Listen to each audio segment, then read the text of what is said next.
Bonjour à toutes et à tous, bienvenue à cette conférence intitulée Entreprendre en Scope. Je suis Béatrice Roux, chargée de mission au sein de l'Union régionale des Scopes Grand Est.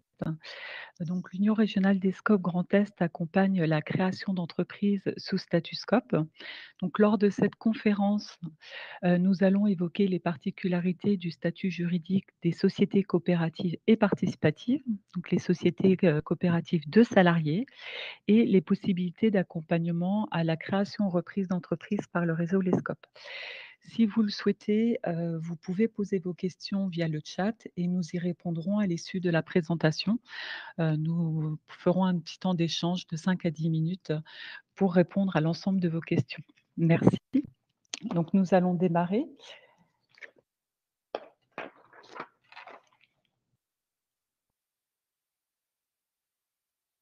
Donc, les SCOP, donc les sociétés coopératives et participatives, font partie intégrante de la grande famille des coopératives qui regroupe plus de 23 000 entreprises en France et pour plus d'1 million de salariés. Les coopératives regroupent plus de 26 millions de sociétaires et réalisent un chiffre d'affaires de l'ordre de 307 milliards d'euros.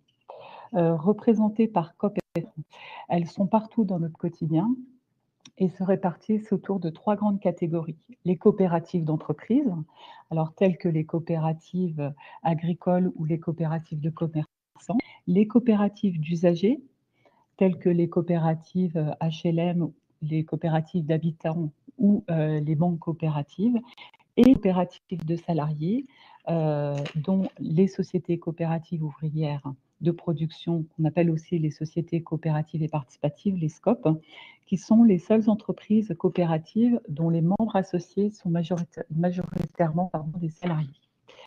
Les coopératives existent partout en France et dans le monde. Elles sont représentées à l'international et elles progressent et affirment leurs valeurs autour de 7 grands principes coopératifs qui sont l'adhésion volontaire et ouverte à tous, le contrôle démocratique des membres, la participation économique des membres à l'activité de la coopérative, l'autonomie et l'indépendance, l'éducation et la formation, la coopération entre les coopératives et l'engagement envers la communauté. Il faut savoir que les coopératives s'inscrivent dans le secteur de l'économie sociale et solidaire, donc l'ESS, qui rassemble des structures qui cherchent à concilier l'activité économique et une utilité sociale, tout en donnant la primauté aux personnes sur la maximisation des profits. Il faut savoir qu'il existe 5 types de structures dans l'économie sociale et solidaire: les coopératives, donc on vient d'évoquer, les mutuelles, les associations, les fondations et les autres entreprises reconnues d'utilité sociale, comme les entreprises adaptées ou les entreprises d'insertion. Ces entreprises ont toutes la même particularité, c'est qu'elles vont adopter des modes de gestion démocratiques et participatifs, par exemple en encadrant l'utilisation des bénéfices et en réinvestissant leurs bénéfices dans le développement et la pérennité de leur structure. Donc les SCOP font partie intégrante de la famille des coopératives. Il existe des coopératives de salariés. Donc là, je vais vous présenter un peu plus dans le détail ce qu'est une SCOP, donc une société coopérative ouvrière de production, appelée aussi société coopérative et participative. Il faut savoir que les SCOP sont avant tout des sociétés commerciales, des SCOP SARL, SA ou SAS, qui sont inscrites en chambre de commerce ou chambre des métiers en fonction de leur activité et qui vont être, comme toute société, assujetties à TVA et impôts sur les sociétés. Comme toutes ces sociétés, alors on peut dire de droit commun ou les SCOP appliquent le droit des sociétés, le droit social, tout en alliant le droit coopératif. Les SCOP vont se différencier par rapport aux autres formes juridiques de société par 3 grandes caractéristiques, à savoir, dans les SCOP, le capital social est majoritairement détenu par les salariés et ces salariés vont y exercer le pouvoir de manière démocratique au sein de la coopérative. Chaque associé va disposer d'une voix en assemblée générale, indépendamment du capital détenu, contrairement à une société dite de droit commun. La deuxième particularité, c'est au niveau de la répartition des résultats. Les SCOP, répartissent le résultat de manière équitable. On verra, par la suite les différentes particularités de cette, répartition du résultat. Et la troisième caractéristique des coopératives de salariés, ces réserves impartageables. Ces réserves qui sont constituées durant toute la durée de vie de l'entreprise, appartiennent à l'entreprise et n'appartiennent pas à ses associés.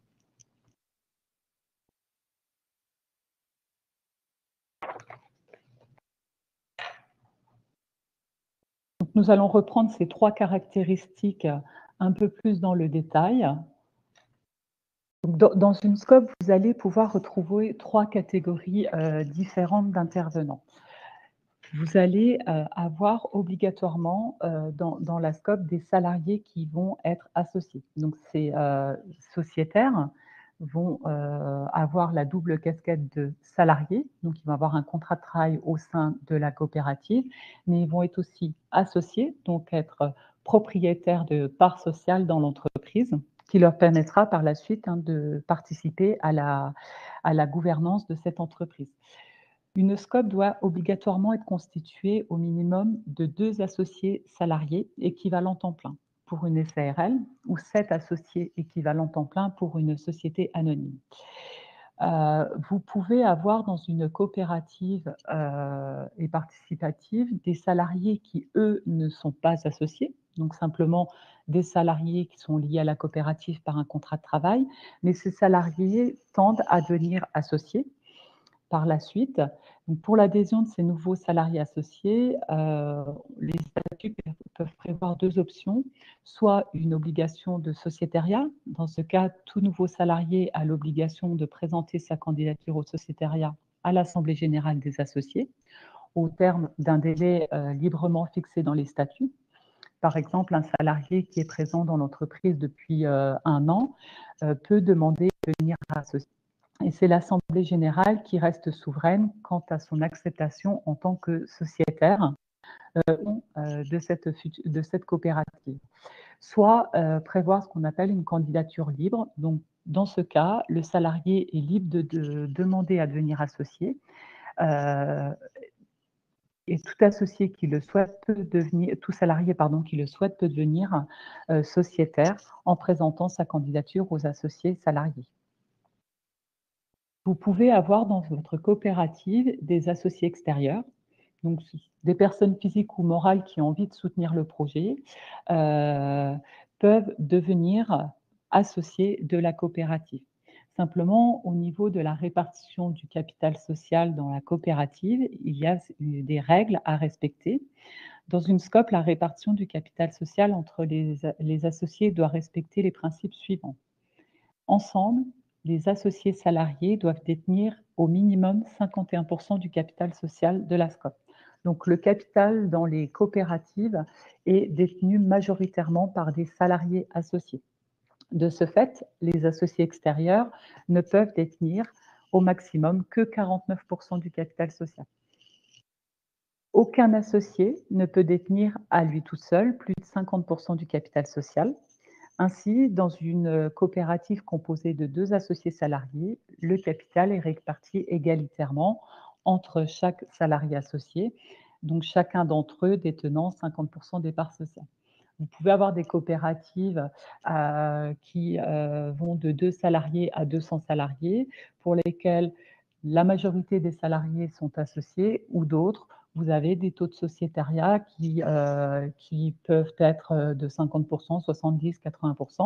Mais globalement, le capital est détenu majoritairement par ces salariés associés. La deuxième particularité, le fait d'être associé de cette, coopérative, outre la répartition du capital, hein, les règles vont être régies par un principe fondamental qui est, le suivant, c'est une personne égale une voix. Contrairement aux entreprises de droit commun, dans une SCOP, tout associé dispose de la même voix lors de l'assemblée générale des associés, quel que soit, le pourcentage de capital détenu.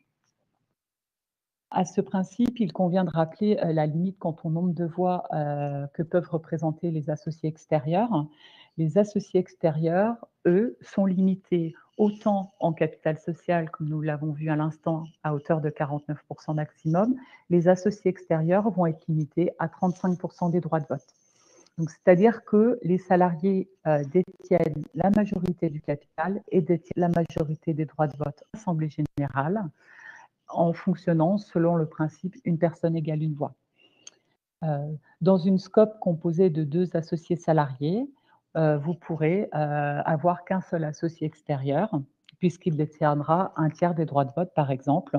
Pour 4 associés salariés, vous pouvez avoir 2 associés extérieurs, pardon, et ainsi de suite. On doit respecter ces 2 principes qu'est la détention du pouvoir et du capital détenu majoritairement par les salariés associés au sein de la coopérative. Le deuxième principe et la grande particularité du Statuscope, c'est dans la répartition des résultats. Dans une société dite de droit commun, les associés, lorsqu'il y a des bénéfices, sont libres de l'affectation des résultats. S'ils souhaitent verser l'intégralité du résultat en dividende, ils peuvent le pratiquer. S'ils souhaitent mettre une majorité en réserve, ils font ce qu'ils veulent. Là, les scopes, il y a une règle de répartition qui est fixée par le droit coopératif. Donc, lorsque l'entreprise réalise des bénéfices, il faut savoir que l'entreprise doit répartir l'intégralité de son bénéfice en respectant les conditions suivantes. Au minimum, 16% des résultats devront être affectés en réserve impartageable. C'est-à-dire que ça devient la propriété de l'entreprise, hein, ça reste dans l'entreprise. Ces réserves sont dites impartageables car aucun associé ne peut revendiquer cette partie des bénéfices. Ils appartiennent à la coopérative et ça lui permet de consolider ses fonds propres. Au minimum, 25% des bénéfices doivent être redistribués aux salariés. Tous les salariés, qu'ils soient associés ou non, ont droit à une partie des résultats, puisqu'on considère que les résultats réalisés par l'entreprise ont été réalisés par l'intégralité des salariés. À partir du moment où le salarié a 3 mois d'ancienneté dans l'entreprise, il a le droit à une partie des résultats. Alors sous forme de ce qu'on appelle part travail et par la suite participation aux bénéfices. Ces parties vont être réparties entre les salariés, alors soit proportionnellement à la rémunération, soit proportionnellement au temps de travail, ou soit égalitaire, la même somme de participation à tous les salariés. Enfin, la possibilité pour les associés de percevoir des intérêts aux parts sociales, ce qu'on appelle des dividendes. Simplement, les dividendes sont plafonnés à un tiers des bénéfices. Donc l'affectation du bénéfice est obligatoire en réserve et à la partie qui revient aux salariés, donc en part travail puis participation. Les dividendes sont facultatifs et ils sont limités à un tiers du résultat. Vous avez sur la slide une répartition des résultats moyenne de ce qui se pratique dans les coopératives, alors tant au niveau national qu'au niveau de la région Grand Est. Donc en moyenne, les entreprises affectent 45% de leurs résultats aux salariés sous forme de participation aux bénéfices. 44% restent dans l'entreprise en réserve impartageable et 11% des résultats sont versés aux associés sous forme de dividendes.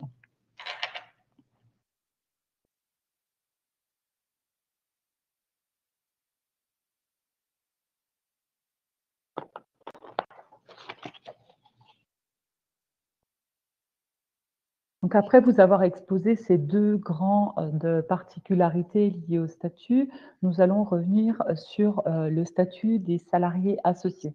Je vous disais tout à l'heure que ces salariés associés avaient la double casquette. Donc ils sont salariés de l'entreprise, c'est-à-dire qu'ils vont avoir un contrat de travail avec une rémunération pour ce contrat de travail. Ils sont soumis au droit du travail et conventions collectives du secteur. Ils ont des droits et des devoirs liés à ce contrat de travail. Le fait qu'ils soient salariés, ils cotisent aux mêmes caisses que les entreprises classiques, donc assurance chômage, retraite et maladie, de régime général. Pour les dirigeants des coopératives, que ce soit le gérant, pour une SARL, le président directeur général pour une SA ou le président pour une SAS, ils sont aussi considérés comme des salariés au niveau de la législation sociale. Donc, c'est-à-dire qu'ils vont souscrire aussi aux mêmes caisses et bénéficient de la protection sociale des dirigeants, des salariés, pardon. Au niveau du dirigeant, il faut savoir que dans une coopérative, le dirigeant, donc je vous disais, a le statut de salarié. Il est obligatoirement associé de l'entreprise. Vous ne pouvez pas avoir un associé extérieur qui soit dirigeant de cette entreprise.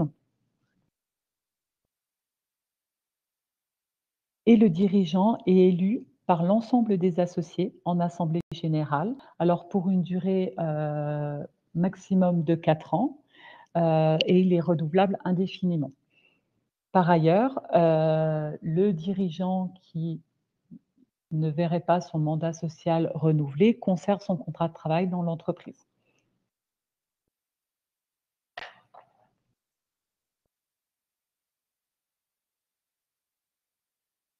Lorsqu'on crée une société sous un statut de SCOP, il faut avoir en tête que vous allez créer un outil de travail durable qui va se transmettre de génération en génération.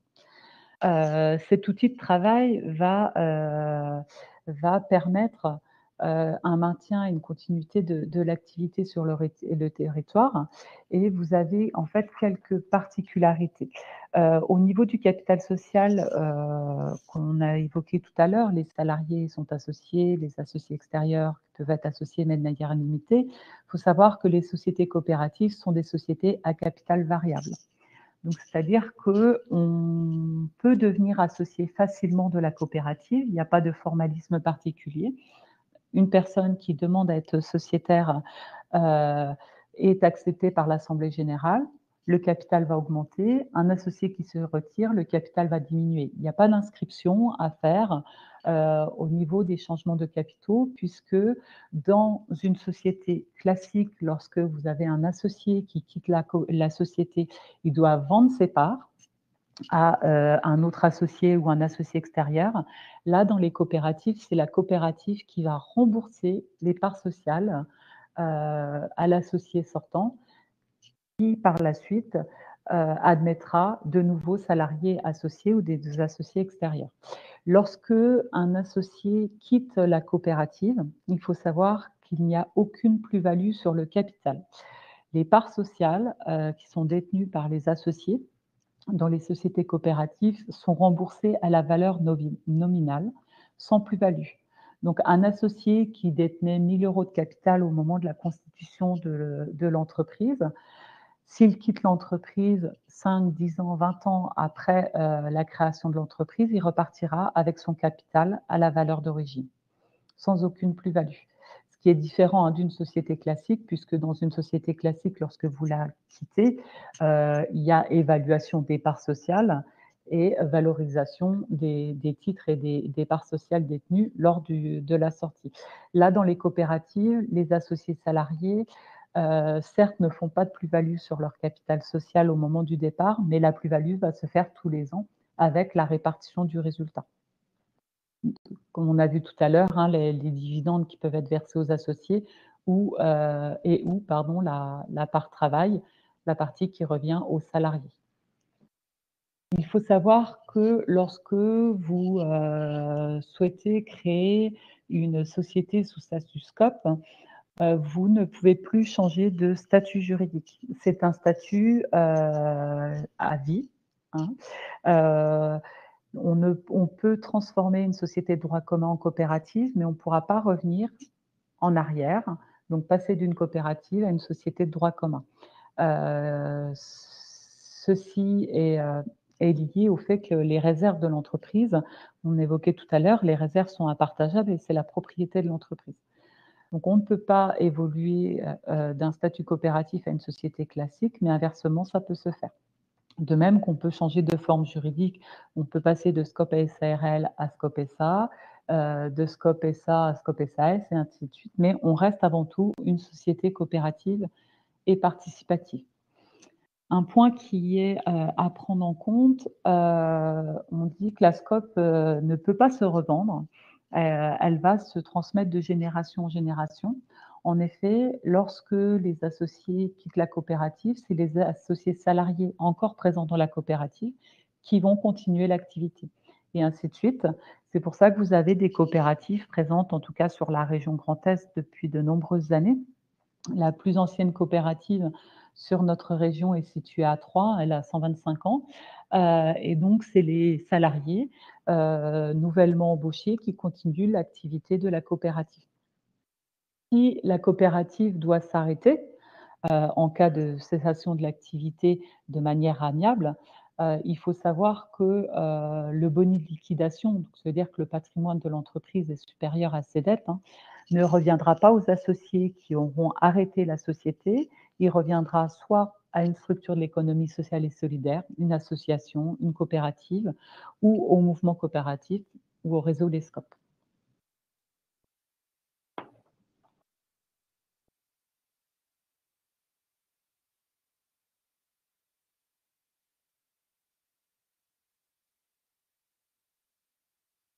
Voilà pour la présentation juridique, du statut.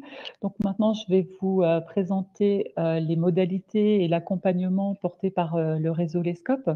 Donc il faut savoir que l'Union régionale des SCOP Grand Est fait partie, du réseau Les SCOP. Donc c'est un réseau associatif, hein, qui va accompagner la création reprise d'entreprises sous statut coopératif. Il existe 4 possibilités de, créer, sous statut SCOP. Première possibilité de la création ex nihilo, donc des porteurs de projets qui, à un moment donné, décident de créer, leur entreprise, ch s'orientent vers un statut coopératif. De la reprise d'entreprise en procédure collective, donc création, d'une SCOP par des salariés associés d'une entreprise en difficulté, donc redressement ou liquidation judiciaire, pour racheter les actifs de la société auprès du tribunal. Donc c'est vrai que c'est un des métiers, principal, hein, de l'Union régionale des SCOP, Grand Est, mais pas que. Mais c'est vrai que les plus anciennes coopératives, et les plus importantes sont issues de reprises d'entreprises en difficulté. Troisième possibilité de créer sous statut SCOP, c'est dans le cadre de la transmission d'entreprise. Donc un dirigeant, qui souhaite, partir à la retraite et céder son entreprise à ses salariés.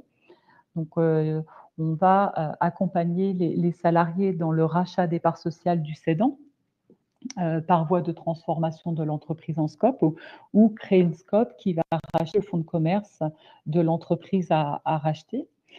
Et puis depuis 2001, on peut créer des entreprises sous statut SCOP par le biais de transformation d'associations.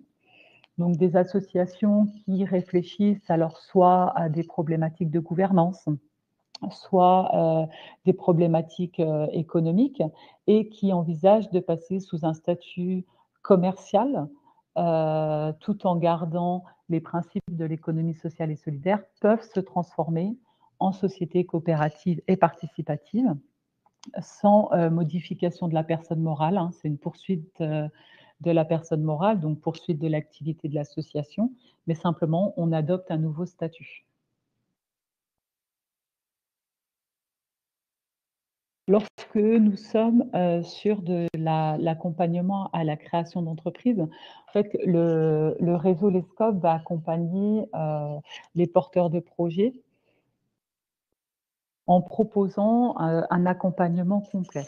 Le réseau Les SCOP, dont l'Union régionale des SCOP fait partie, hein, va, accompagner, les porteurs de projets ou les coopératives, existantes, ou les entreprises à transmettre à plusieurs niveaux.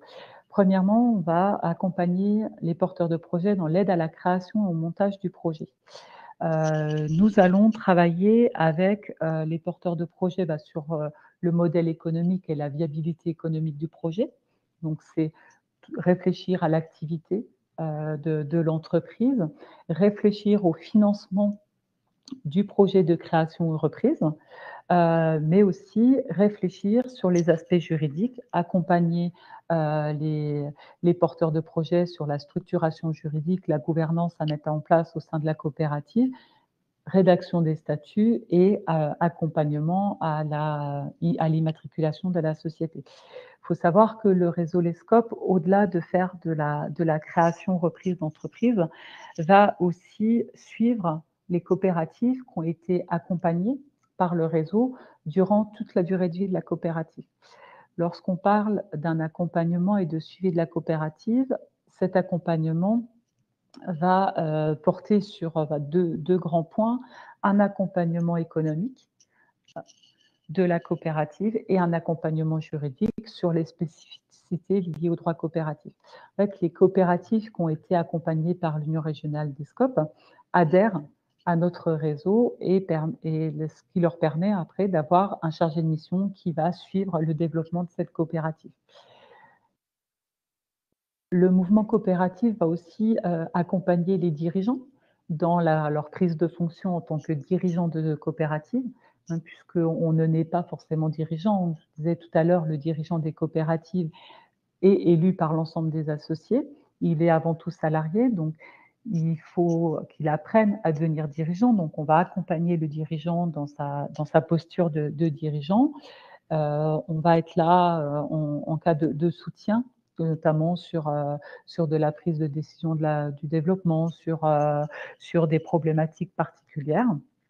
Le mouvement coopératif, le réseau Lescope, pardon, peut et met à disposition des coopératives adhérentes, mais aussi des porteurs de projets, des outils financiers dont je vous expliquerai un peu le fonctionnement tout à l'heure, mais des outils financiers qui vont permettre soit de reprendre l'entreprise au moment de la création ou reprise de cette entreprise, donc soit financer du besoin en fonds de roulement ou des investissements, mais aussi durant toute la durée de vie de la coopérative, lorsqu'une coopérative a un projet de développement,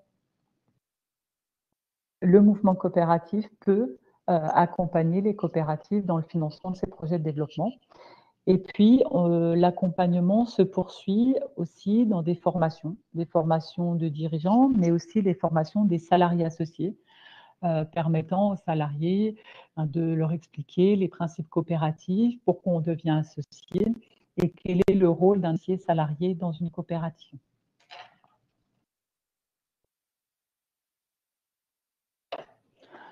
Lorsque nous accompagnons des porteurs de projets à créer ou reprendre une entreprise, nous allons travailler avec eux sur la viabilité économique du projet. Une fois que nous avons validé l'activité et le modèle économique, nous allons accompagner en fait au financement de ces projets. Pour ce faire, le réseau Lescope a mis en place en fait des outils financiers qui vont être à disposition des porteurs de projets, mais aussi des coopératives existantes, en créant en fait nos propres sociétés financières. Nous avons plusieurs sociétés financières, dont la plus importante qui s'appelle Socoden, qui est une société financière qui va intervenir auprès des coopératives ou des porteurs de projets pour financer soit du besoin en fonds de roulement ou des investissements. Alors plus souvent du besoin en fonds de roulement parce que c'est ce qui est quand même le plus difficilement atteignable. Et Socoden va faire ce qu'on appelle du prêt participatif. Donc ça va être des emprunts qui vont être réalisés par la coopérative sans aucune garantie personnelle sur les associés. C'est bien la coopérative qui va emprunter auprès de la société financière qui s'appelle Socoden. Nous avons à disposition des coopératives et des porteurs de projets une autre société financière qui s'appelle Scopinvest, qui elle aussi va intervenir dans le cadre du financement du projet. Alors là, c'est une société qui va intervenir en titre participatif, donc c'est-à-dire que c'est des fonds propres qui vont venir renforcer les fonds propres de l'entreprise. Et puis, nous avons une société qui s'appelle Sophiscope, qui va, elle, intervenir en garantie et en caution bancaire pour garantir les prêts bancaires qui seraient réalisés pour le montage du projet. Après, il existe des outils régionaux en fonction des régions. L'Union régionale Grand Est a une autre société financière qui s'appelle Aficop, qui elle va intervenir à 2 niveaux, qui va d'une part aider les salariés à constituer du capital social en effectuant des prêts d'honneur à taux zéro, ou qui peut intervenir en avance remboursable pour financer des projets de reprise auprès du tribunal de commerce ou financer des projets de transmission d'entreprise. Il faut savoir que le réseau Lescope, lorsque nous travaillons sur un projet de reprise ou de création, le mouvement coopératif ne va pas intervenir seul dans le montage financier. Nous allons travailler avec de nombreux partenaires, alors que ce soit des partenaires bancaires tels que Crédit Coopératif, qui est un des partenaires privilégiés, mais pas que. Nous travaillons aussi avec tous les autres partenaires, Caisse d'épargne populaire, Crédit Mutuel, Crédit Agricole et ainsi de suite. L'objectif, lorsqu'on va financer des projets, c'est de créer un pool bancaire afin que l'ensemble des interlocuteurs puissent se répartir le risque, puisque je vous disais tout à l'heure que le réseau Lescope va financer les projets sans aucune garantie ni caution personnelle sur les associés.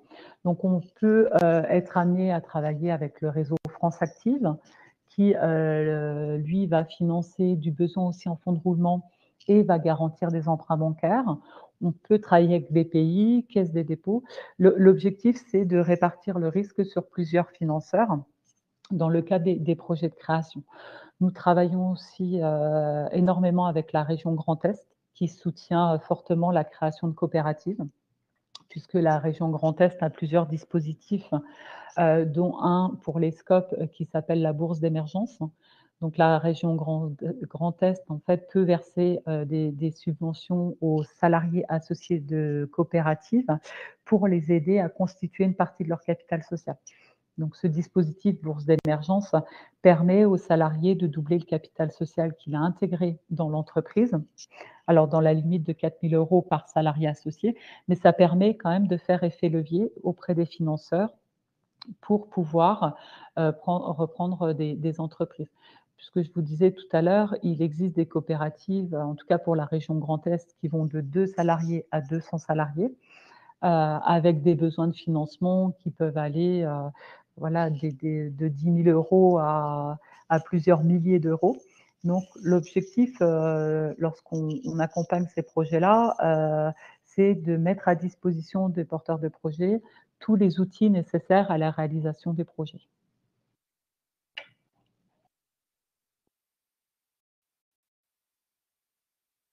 Notre réseau est présent sur l'ensemble du territoire national.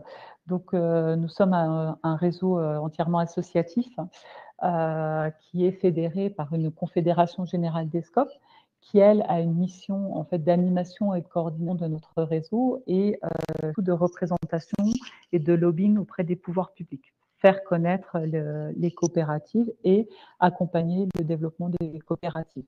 La Confédération générale des SCOP va mettre aussi à disposition donc, des unions régionales. Donc, les unions régionales, il en existe 9 en France. Donc, moi, je fais partie de l'Union régionale Grand Est. Nous sommes répartis sur l'ensemble du territoire en vue d'accompagner des porteurs de projets et suivi des coopératives pour mener à bien nos projets de création et apporter un accompagnement complet aux porteurs de projets ou aux coopératives adhérentes. Il existe aussi 4 fédérations de métiers qui, elles, vont intervenir plutôt sur un appui professionnel dans le secteur alors, du BTP, l'industrie, la communication et les coopératives d'activité d'emploi, et qui vont faire une veille technique en fait, sur les métiers en vue d'apporter un maximum de réponses et de services à nos coopératives.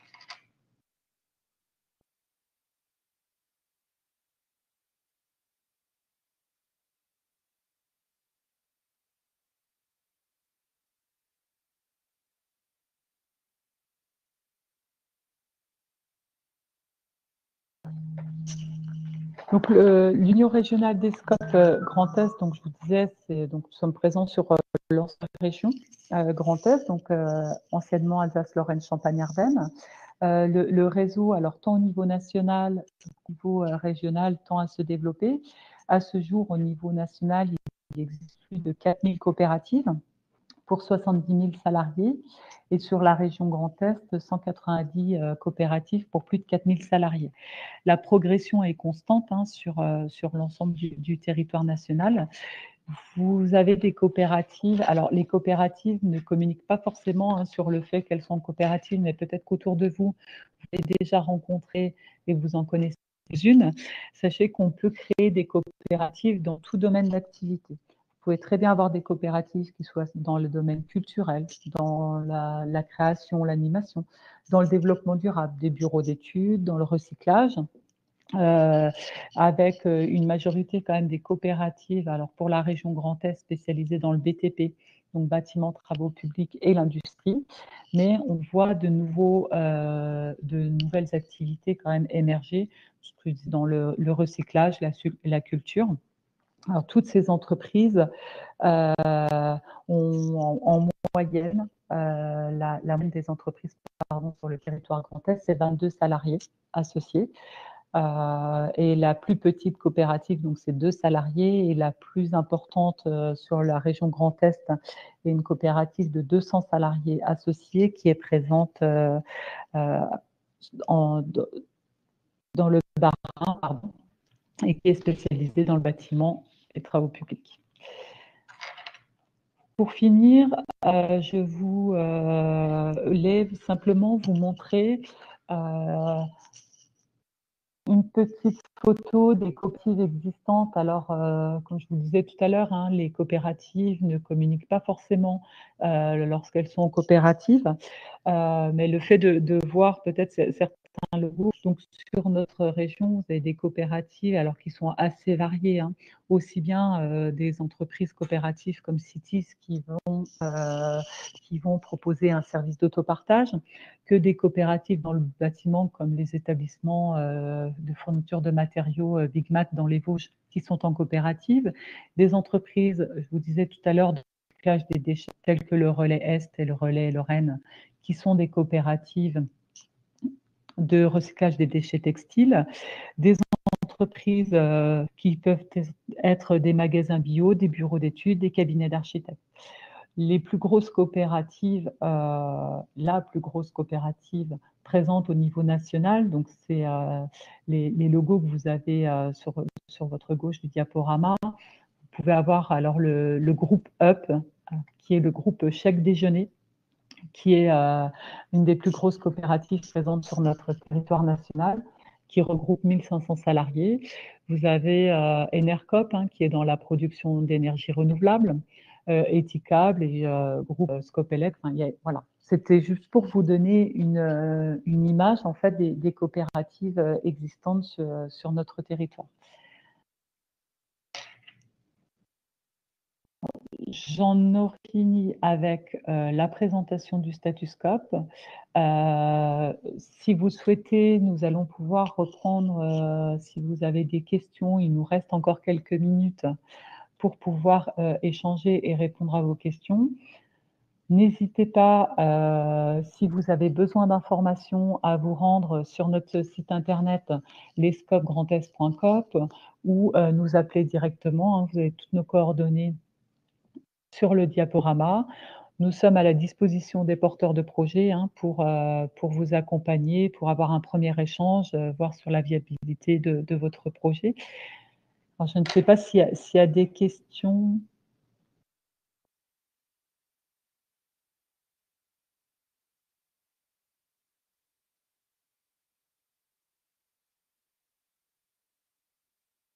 On va attendre, je crois que personne.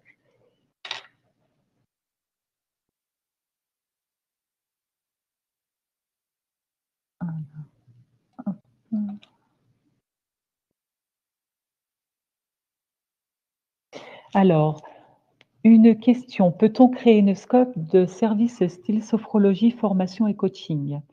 Alors tout à fait, hein, à partir de en fait, il y a aucune activité, hein, qui est interdite en scope, hein. Vous avez beaucoup d'entreprises, hein, de coaching, qui se sont développées ces dernières années. Donc il y a aucun souci. À partir du moment où vous avez les premières, vous répondez aux premières conditions qui est d'être minimum 2 associés salariés au moment de la constitution. C'est tout à fait possible. Après, il y avait une autre question qui est réellement le plus de créer des scopes par rapport à une entreprise normale. Alors, il faut savoir que la SCOP, on va, créer cet outil de travail, durable, hein, qui va se transmettre de génération en génération, mais ça va permettre surtout aux salariés de prendre part à la gouvernance, d'avoir une gouvernance partagée entre les salariés de l'entreprise, autant dans la gouvernance, mais aussi dans la répartition des résultats.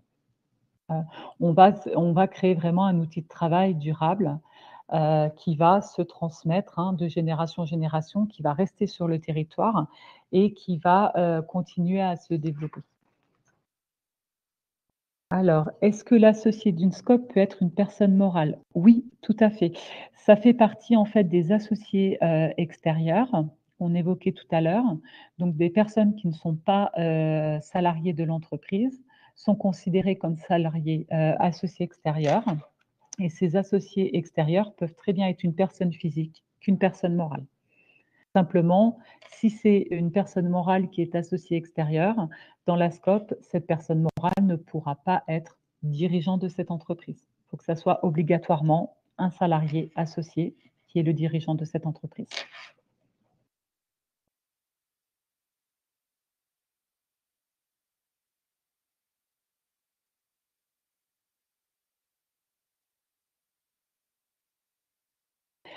Alors, une autre question, du coup, on est soumis à la TVA, à l'IS, mais aussi on peut être auto-entrepreneur. Alors dans la SCOP, non, on ne peut pas être, auto-entrepreneur puisqu'on a la qualité de salarié. Donc le salarié qui est associé a son contrat de travail. Donc il est au régime général, il est, bien salarié de l'entreprise et ne peut pas être auto-entrepreneur. Et oui, les sociétés coopératives, comme toute société, sont assujetties à TVA et à impôt sur les sociétés.